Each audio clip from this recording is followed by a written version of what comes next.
Dear student, next topic which we are going to start, that is the oogenesis. Now what is oogenesis? That is the process of formation of female gamete. Female gamete को जो बनाने की process होती है उसी process को हम oogenesis बोलते हैं. Now female gamete that is ovum या ओवा.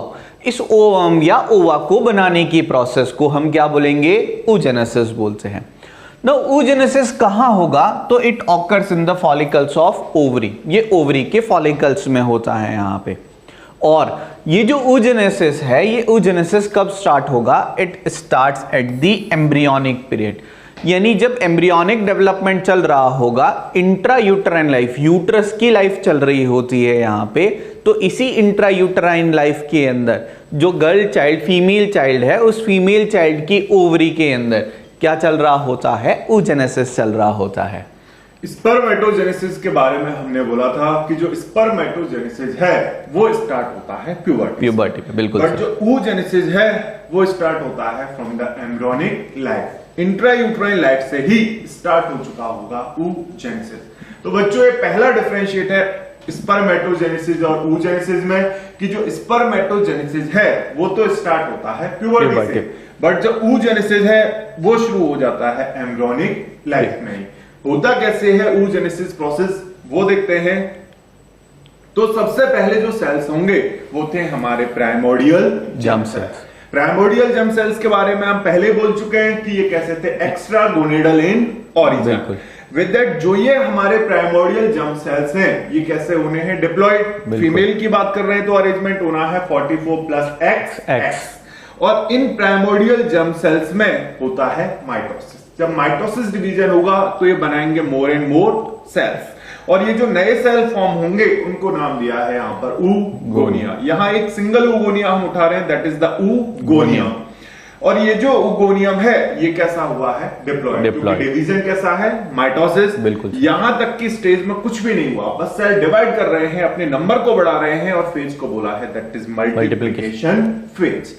जो ये oogonia बना, ये oogonia अपनी साइज को बढ़ाएगा. अपने साइज का क्या कर रहा है? एनलार्ज. साइज को बढ़ा रहा है तो हम बोल सकते हैं कि खुद में साइटोप्लाज्मिक कंटेंट को इंक्रीज किया है. बिल्कुल. साइज एनलार्ज हो रही है, साइटोप्लाज्मिक कंटेंट को बढ़ा रहा है, मींस सेल में क्या हो रही है? ग्रोथ. और जो फेज है, फेज को बोला है that is the growth phase. After size enlargement ये जो सेल बना है that is the primary oocyte. ये जो सेल बना ये है हमारा प्राइमरी oocyte. प्राइमरी oocyte जैसे ही बनेगा तुरंत जाता है मियोसिस डिवीजन में. तो ये भी एम्ब्रियोनिक पीरियड में ही बन रहा है सर. बिल्कुल. ये जो भी एक्ट हो रहा है अभी तक का ये सारा काम हो रहा है इन एम्ब्रियोनिक लाइफ. हमने बोला कि जैसे ही ये प्राइमरी oocyte बना तुरंत जाएगा मियोसिस डिवीजन में. और हम पहले ही बोल चुके हैं कि मियोसिस डिवीजन कंप्लीट होता है 2 स्टेप में, meiosis first and meiosis second. तो जैसे ही प्राइमरी oocyte बना तुरंत जाता है मियोसिस फर्स्ट में. बट ये मियोसिस फर्स्ट को कंप्लीट नहीं कर पाएगा, ये रुक जाता है मियोसिस फर्स्ट की प्रोफेज फर्स्ट स्टेज में. यहां पर रुक जाएगा हमारा प्राइमरी oocyte. हम तो सर जब हम स्पर्मेटोजेनेसिस पढ़ रहे थे तब हमने स्पर्मेटोजेनेसिस में पढ़ा था कि यहाँ पे जो मियोसिस 1 है वो प्यूबर्टी के बाद चालू हुआ और फटाफट खत्म भी हो जाता है. तो यहाँ पे ऐसा क्या हुआ कि ये प्राइमरी oocyte में मियोसिस स्टार्ट तो हो रहा है लेकिन ये रुक रहा है सर. ये जो भी प्रोसेस हो रहा है oogenesis वो कहां चल रहा है? फीमेल की ओवरी में. तो ओवेरियन कुछ सेल्स, ओवरी के कुछ सेल्स होते हैं वो सीक्रेट करते हैं इनिबिटरी प्रोटीन्स को. और जो भी ये इनिबिटरी प्रोटीन्स रिलीज हुए हैं ओवेरियन सेल से ये कंप्लीट नहीं होने देते हैं मियोसिस फर्स्ट को. ये यहीं पर अरेस्टेड हो जाएगा meiosis first because of some inhibitory proteins. तो सर फिर ये कंप्लीशन होता कैसे है आखिर? हमने बोला सर कि ये जो मियोसिस फर्स्ट प्राइमरी oocyte का बनना, मियोसिस फर्स्ट का शुरू होना और मियोसिस फर्स्ट का रुक जाना, यहां तक का जो एक्ट है वो कब होता है? फीमेल के एम्ब्रियोनिक पीरियड में, एम्ब्रियोनिक लाइफ में हो जाता है. बिल्कुल. जब फीमेल बर्थ लेगी तो at the time of birth उसकी ओवरी में जो प्रेजेंट होगा वो क्या है? Primary oocyte. सिंपली बोल रहे हैं कि क्या प्रेजेंट है? Primary oocyte. But primary oocyte भी कौन सी स्टेज में है? रुके हुए मियोसिस फर्स्ट में. बिल्कुल. अब बर्थ से लेकर प्यूबर्टी तक, बर्थ से चाइल्डहुड स्टेज आई, ऐसे ही पढ़ा है, कोई चेंज नहीं हुआ. विद दैट चाइल्डहुड से जब वो अटेन करेगी प्यूबर्टी को, तो प्यूबर्टी के टाइम से वहां फीमेल के ब्लड स्ट्रीम में प्रेजेंट होने लगेगा, बढ़ने लगेंगे हमारे हार्मोन गोनेडोट्रोफिन्स. और उन गोनेडोट्रोफिन्स के एक्शन की वजह से जो इनहिबिटरी प्रोटीन्स थी जिन्होंने मियोसिस फर्स्ट को रोक रखा था, उनका एक्शन क्या होना है, खत्म, और फिर कंप्लीट होता है हमारा ये मियोसिस फर्स्ट। मींस जब प्यूबर्टी अटेन होगी, जब गोनेडोट्रोफिन रिलीज होने लगेंगे, तब कंप्लीट होना है मियोसिस फर्स्ट। और जब मियोसिस फर्स्ट हमारा कंप्लीट होगा तो यहां पर इक्वल डिस्ट्रीब्यूशन हुआ है क्रोमोसोम्स का, बट अनइक्वल डिस्ट्रीब्यूशन होता है साइटोप्लाज्म का। क्योंकि हमने बोला कि जब इक्वल डिस्ट्रीब्यूशन हुआ है क्रोमोसोम्स का, और हम पहले बोल चुके हैं कि मियोसिस फर्स्ट कैसा है, रिडक्शनल डिवीजन, बिल्कुल सर। तो क्रोमोसोम नंबर क्या हुए हैं, हाफ, 2 सेल बने हैं और दोनों ही कैसे हैं हमारे हैप्लॉइड, दोनों ही कैसे हैं 22+X। बट एक सेल तो बना है normal, that is the secondary oocyte, और दूसरा बना है छोटा सा जिसको हम बोल रहे हैं फर्स्ट पोलर बॉडी। जो ये पोलर बॉडी फर्स्ट है, ये भी कैसी हुई है हमारी हैप्लॉइड, और सेकेंडरी oocyte भी है हैप्लॉइड, बट दोनों की साइज क्या कर रही है, वेरी।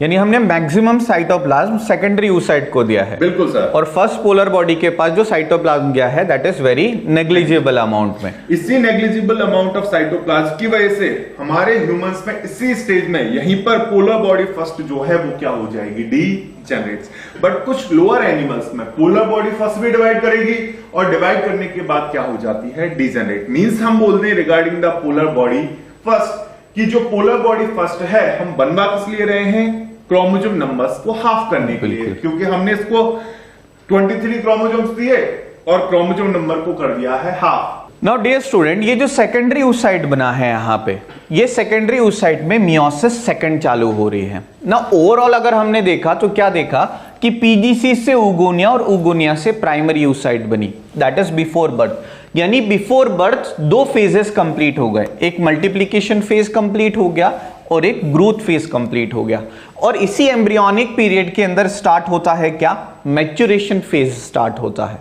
प्यूबर्टी आते ही प्राइमरी oocyte कन्वर्ट होगा किसमें, सेकेंडरी oocyte में कन्वर्ट होता है, और सेकेंडरी oocyte बनते ही अब मियोसिस का सेकंड पार्ट स्टार्ट होता है, मियोसिस सेकंड स्टार्ट होती है। बच्चों मियोसिस सेकंड को हम इक्वेशनल डिवीजन बोलते हैं यहाँ पे, that is nearly equivalent to mitosis, mitosis जैसी चलती है। नाउ होता क्या है यहाँ पे कि सेकेंडरी oocyte में मियोसिस सेकंड तो स्टार्ट हो जाएगा, लेकिन अगेन यहाँ पे क्या देखने को मिलता है कि सेकेंडरी oocyte अरेस्ट हो जाता है, फिर से रुक जाता है इन मियोसिस सेकंड, और मियोसिस सेकंड के भी मेटाफेज सेकंड जो होता है वहां जाके ये अरेस्ट हो जाएगा। नाउ हर महीने यहाँ पे जब भी मेंस्ट्रुअल साइकिल होगी, हम मेंस्ट्रुअल साइकिल आइडियली 28 डेज की बोलते हैं, और इन 28 डेज की मेंस्ट्रुअल साइकिल में mid of the menstrual cycle 14 days के अराउंड यहां होता है ओव्यूलेशन। नाउ ओव्यूलेशन जो है, इस ओव्यूलेशन में फीमेल की ओवरी से एग रिलीज हो रहा है। अभी तक हम एग ओवम को बोल रहे थे कि ओवम रिलीज हो रहा है, लेकिन एक्चुअली फीमेल की ओवरी से जो स्टेज ओव्यूलेशन में बाहर निकलती है दैट इज सेकेंडरी oocyte। याद रखिएगा बच्चों, ओवरी से जब ओव्यूलेशन होता है तो जो स्टेज बाहर निकलती है दैट इज सेकेंडरी oocyte। ये हैप्लॉइड स्टेज है यहाँ पे, राइट। और यही कहां पे अरेस्टेड है, ये मियोसिस सेकंड के मेटाफेज सेकंड में अरेस्टेड रहती है। नाउ जैसे ही ओव्यूलेशन होगा ये कहां एंटर कर जाएगी, फैलोपियन ट्यूब के अंदर एंटर कर जाती है। फैलोपियन ट्यूब में यहां पे 2 पॉसिबिलिटीज है। जैसे ही सेकेंडरी oocyte फैलोपियन ट्यूब में एंटर करता है, यहां पे 2 चांसेस है, या तो फर्टिलाइजेशन होगा या फर्टिलाइजेशन नहीं होगा यहां पे। अब अगर हम बोलते हैं if there is no fertilization, अगर कोई फर्टिलाइजेशन नहीं हुआ, सेकेंडरी oocyte फैलोपियन ट्यूब में चली गई, फर्टिलाइजेशन नहीं हुआ, अगर फर्टिलाइजेशन नहीं होता so secondary oocyte will degenerate after 2 days. लगभग 2 दिन के बाद यहां पे सेकेंडरी oocyte डीजनरेट होने लग जाती है।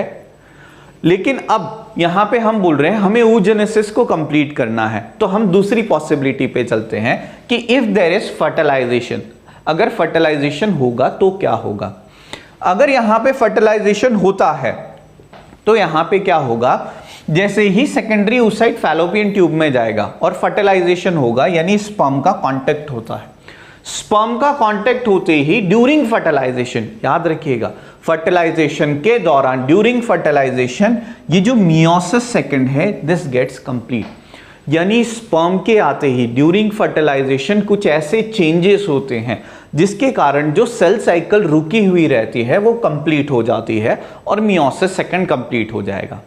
मियोसिस सेकंड को बच्चों इक्वेशनल डिवीजन बोला हमने, और इक्वेशनल डिवीजन यहाँ पे यानी दो सेल्स अगेन बनने हैं, एक सेल से दो सेल बनते हैं यहाँ पे, जिनमें chromosome number identical to the parent रहेगा यहाँ पे। बट अगेन यहाँ पे क्या देखने को मिलता है कि क्रोमोसोम नंबर तो यहाँ पे सेम गया, लेकिन यहाँ पे साइटोप्लाज्मिक जो डिस्ट्रीब्यूशन होता है फिर से अनइक्वल होता है। यहाँ पे एक बड़ा सेल बनेगा जिसे हम नाम देंगे क्या, this is called as ovum, और अगेन यहाँ पे एक बहुत छोटा सेल बनता है जिसे हम बोलते हैं second polar body, again which is a haploid cell. Second polar body क्योंकि साइटोप्लाज्मिक कंटेंट बहुत कम है, तो जैसे फर्स्ट पोलर बॉडी डीजनरेट हुई थी, सेकंड पोलर बॉडी भी क्या हो जाएगी, डीजनरेट हो जाती है यहाँ पे।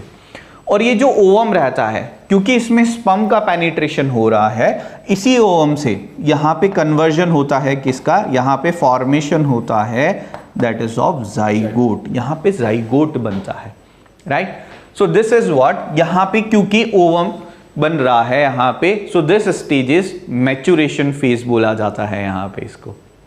मतलब सर हम बोल दें कि जो यह पोलर बॉडी फर्स्ट है, ये तो कहां पर फॉर्म होती है, ओवरी में। बिल्कुल हमने बोला ओवुलेशन होगा ओवरी से, उससे पहले क्या बन चुकी है हमारी पोलर बॉडी फर्स्ट। मींस जो ये पोलर बॉडी फर्स्ट है ये तो कहां बनी, ओवरी में। और जो पोलर बॉडी सेकंड है ये फॉर्म हो रही है during the fertilization. It means कि जो ये पोलर बॉडी सेकंड है ये कहां बनेगी, इन फैलोपियन ट्यूब। बिल्कुल sir. Regarding the polar body, चाहे पोलर बॉडी फर्स्ट की बात करें या बोले पोलर बॉडी सेकंड के बारे में, दोनों ही कैसी होती हैं, हैप्लॉइड, और ह्यूमंस में दोनों ही होती हैं डीजेनेरेट्स।